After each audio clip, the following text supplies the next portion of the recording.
Hello everyone. तो आखिरकार वो समय आ ही गया जब 500 साल के लंबे इंतजार के बाद 22 जनवरी 2024 को राम जी की जन्मभूमि में राम मंदिर का इनॉग्रेशन किया गया।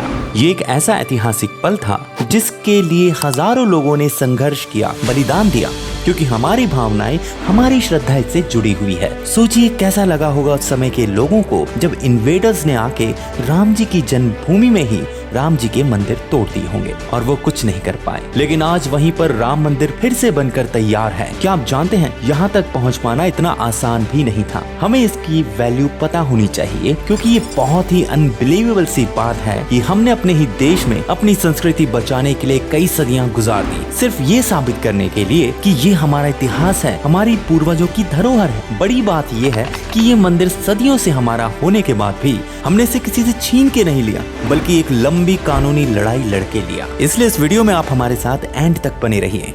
धर्म ग्रंथों के अनुसार भगवान की नगरी अयोध्या को सतयुग में वैवस्वत मनु ने स्थापित किया था। वाल्मीकि रामायण के अनुसार इसी नगरी में भगवान राम का जन्म हुआ। कई सालों तक अयोध्या में राम राज चला। इसके बाद माना जाता है कि प्रभु श्री राम ने स्वयं ही जल समाधि ले ली। फिर भगवान श्री राम के पुत्र कुश ने एक बार फिर अयोध्या नगरी का पुनर्निर्माण कराया। इस निर्माण के बाद सूर्य वंश की अगली 44 पीढ़ियों तक इसका अस्तित्व आखिरी राजा महाराजा बृहदबल के समय तक देखने को मिलता है। कौशल राज बृहदबल की मृत्यु महाभारत युद्ध में अभिमन्यु के हाथों हुई थी। अब महाभारत युद्ध के बाद अयोध्या यूं समझ लीजिए कि उजड़ सी गई थी, लेकिन श्री राम जन्मभूमि का अस्तित्व फिर भी बना रहा। इसके कई वर्ष बीतने के बाद उज्जैन के राजा विक्रमादित्य इस जगह पर घूमते हुए पहुंचे। पौराणिक कहानियों के अनुसार उन्हें जमीन पर कुछ चमत्कारिक सा घटता दिखा, जिसके बाद उन्होंने उस जगह का लोगों से, संतों साधुओं से इतिहास जाना और इंफॉर्मेशन इकट्ठा करी। तब उन्हें यहाँ श्री राम के होने के साक्ष्य मिले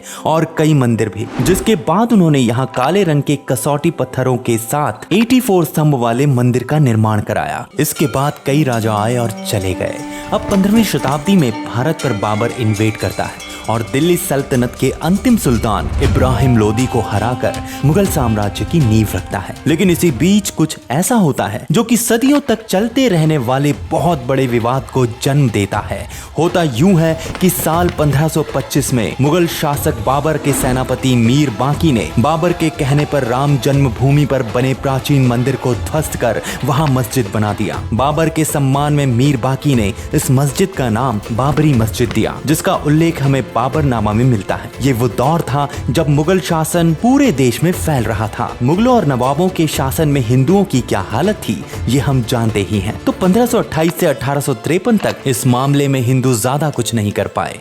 कुछ जगह हिस्टोरियंस द्वारा ऐसा जिक्र आता है कि बाबर के पुत्र हुमायूं के शासनकाल में स्वर्गीय राजा रणविजय सिंह की महारानी जय कुमारी ने 30,000 स्त्री सैनिकों के साथ मंदिर पर अधिकार प्राप्त कर लिया था। लेकिन तीसरे दिन हुमायूं की सेना आ गई और फिर से मंदिर पर मुगलों का कब्जा हुआ और रानी और उनके सैनिक लड़ते लड़ते मारे गए। अकबर के शासनकाल में 20 युद्धों का जिक्र मिलता है। इन युद्धों में अयोध्या के ही संत बलरामाचार्य मंदिर को हासिल करने के लिए लड़ते रहे और अंत में वीर गति को प्राप्त हुए। बाद में बाबरी मस्जिद के सामने चबूतरे पर हिंदुओं को राम जी की पूजा करने की इजाजत मिल जाती है। अकबर के ही वंशज औरंगजेब के शासनकाल में राम मंदिर के लिए 30 बार युद्ध हुए।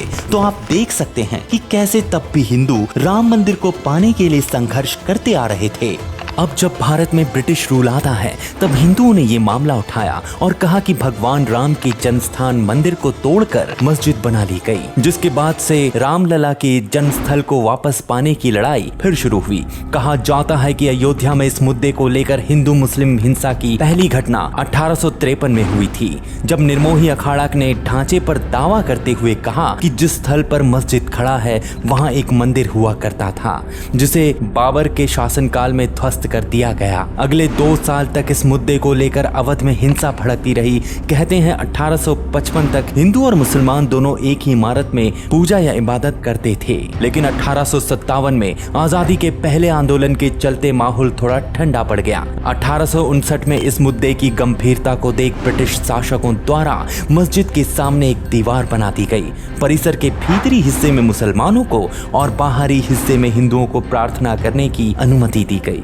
साल 1885 महंत रघुबर दास फैजाबाद जिला अदालत में याचिका दायर करते हैं ये पहली बार था कि जब ये मामला कोर्ट में गया था, जिसमें महंत रघुवर दास कोर्ट में ये मांग करते हैं कि उन्हें ये इजाजत दी जाए कि वो जहां हिंदू पूजा करते हैं वहां चबूतरे की एक छत बना सके, ताकि जो भी वहां पूजा करने आते हैं उन्हें सुविधा हो सके, धूप में बारिश में वो पूजा कर सके, क्योंकि सबको काफी दिक्कत होती है। लेकिन अदालत उनकी इस याचिका को ठुकरा देती है।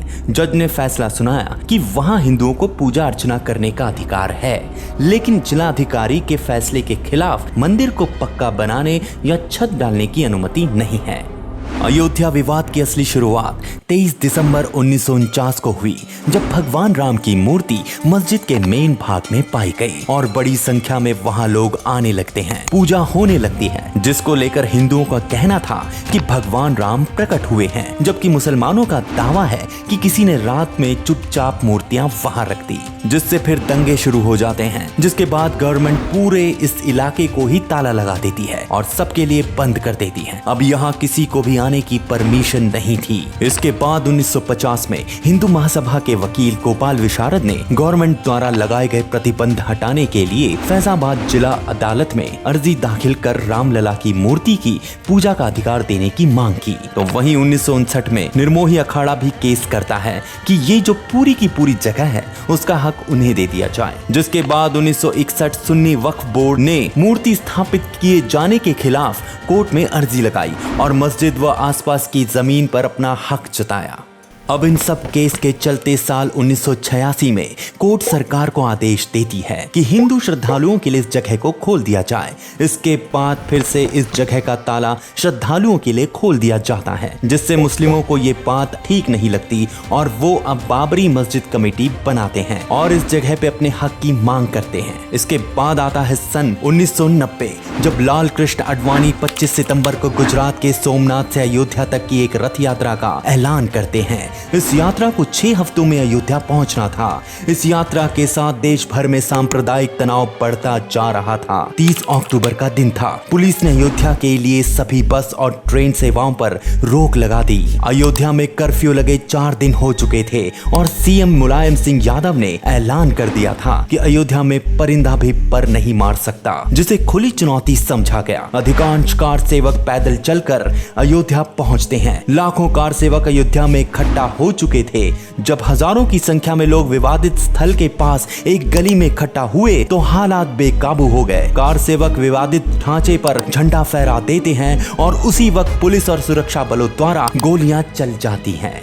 इसमें कई लोग गोली से तो कई लोग भगदड़ से मारे गए और घायल हो गए। बताते हैं उस दिन 50 कार सेवकों ने अपनी जानें गंवाई, लेकिन यह आंकड़ा अभी भी स्पष्ट नहीं है।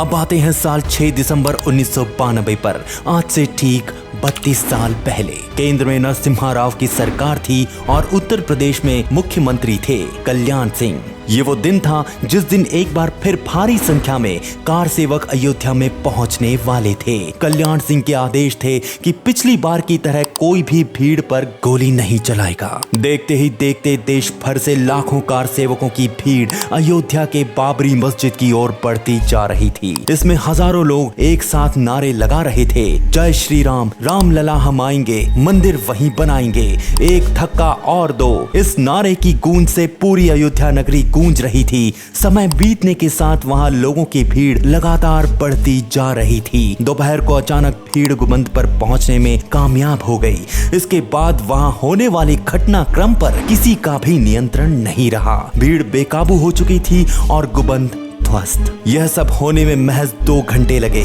इस घटना के बाद केंद्र सरकार ने उत्तर प्रदेश की सरकार को ही बर्खास्त कर दिया। कल्याण सिंह ने अपने पद से इस्तीफा दे दिया और फिर पूरे देश भर में सांप्रदायिक दंगे शुरू हो गए, जिसमें 2000 लोगों ने अपनी जानें गंवाई। इसके बाद मस्जिद ढहाने की जांच के लिए लिब्राहन आयोग बनाया गया। जज MS लिब्राहन के नेतृत्व में जांच शुरू की गई। फिर 2002 में अयोध्या विवाद सुलझाने के लिए प्रधानमंत्री अटल बिहारी वाजपेयी ने अयोध्या समिति का गठन किया और इसी बीच गोधरा कांड भी होता है। 2003 में इलाहाबाद हाई कोर्ट के आदेश पर एएसआई यानी कि आर्कियोलॉजिकल सर्वे ऑफ इंडिया ने अयोध्या में विवादित जमीन की खुदाई की थी। इस दौरान मिली चीजों का वैज्ञानिक परीक्षण करने के बाद विवादित ढांचे के नीचे मंदिर के अवशेष होने का दावा किया गया। इन सबूतों ने फैसले में निर्णायक भूमिका निभाई थी। इस दौरान एएसआई की टीम को 50 से अधिक खंभे मिले। इससे संकेत साफ मिलता है कि मस्जिद के नीचे एक मंदिर था जो 12वीं शताब्दी से पूर्व का हो सकता है। इसके अलावा दीवारों पर मगरमच्छ के प्रतीक को भी दर्शाया गया था। साइट से मिले 2 अवशेषों पर विष्णु हरि शिला फलक का एक शिलालेख भी पाया गया था। इसके अलावा देवी देवताओं की मूर्तियां भी पाई गई थीं, जिससे काफी हद तक साबित होता है कि वहां मंदिर था। एएसआई की रिपोर्ट में कहा गया था कि विवादित बाबरी मस्जिद राम जन्मभूमि स्थल पर एक हिंदू संरचना के अवशेष पाए गए थे। नतीजा 574 पन्नों की एक रिपोर्ट थी जो उसी साल अगस्त में अदालत को सौंपी गई थी। अब एएसआई की इसी रिसर्च रिपोर्ट के आधार पर इलाहाबाद हाई कोर्ट ने 2010 में इस पर फैसला सुनाया। अपने इस फैसले में कोर्ट ने विवादित स्थल को सुन्नी वक्फ बोर्ड, निर्मोही अखाड़ा और रामलला के बीच 3 हिस्सों में बराबर बांट दिया, लेकिन ये फैसला इन पक्षों को मंजूर नहीं था। फिर इन्होंने सुप्रीम कोर्ट का रुख किया। 2011 में इलाहाबाद हाई कोर्ट के फैसले पर रोक लगाने के बाद सुप्रीम कोर्ट ने इस मामले को अपने स्वयं के अधिकार में लेते हुए एक न्याय समिति का गठन किया, लेकिन इससे कोई हल नहीं निकला। 2018 में इस विवाद से जुड़ी सभी याचिकाओं पर फिर से सुनवाई शुरू की गई। 16 अक्टूबर 2019 को हिंदू मुस्लिम पक्ष की दलीलें सुनने के बाद सुप्रीम कोर्ट ने अपना फैसला सुनाया। फैसले में एएसआई का हवाला देते हुए कहा गया कि बाबरी मस्जिद का निर्माण किसी खाली जगह पर नहीं किया गया था। विवादित जमीन के नीचे एक ढांचा था और ये इस्लामिक ढांचा नहीं था। कोर्ट ने कहा कि पुरातत्व विभाग की खोज को नजरअंदाज नहीं किया जा सकता और विवादित जमीन राम जन्मभूमि ट्रस्ट को दे दी जाती है। इस तरह सदियों से चले आ रहे इस मुश्किल विवाद और 134 साल तक चली कानूनी लड़ाई का सुप्रीम कोर्ट के ऐतिहासिक फैसले के बाद अंत हुआ। आपको ये वीडियो कैसी लगी हमें जरूर बताना और हमारे चैनल को सब्सक्राइब करना। मिलता हूँ आपसे नेक्स्ट वीडियो में। जय श्री राम।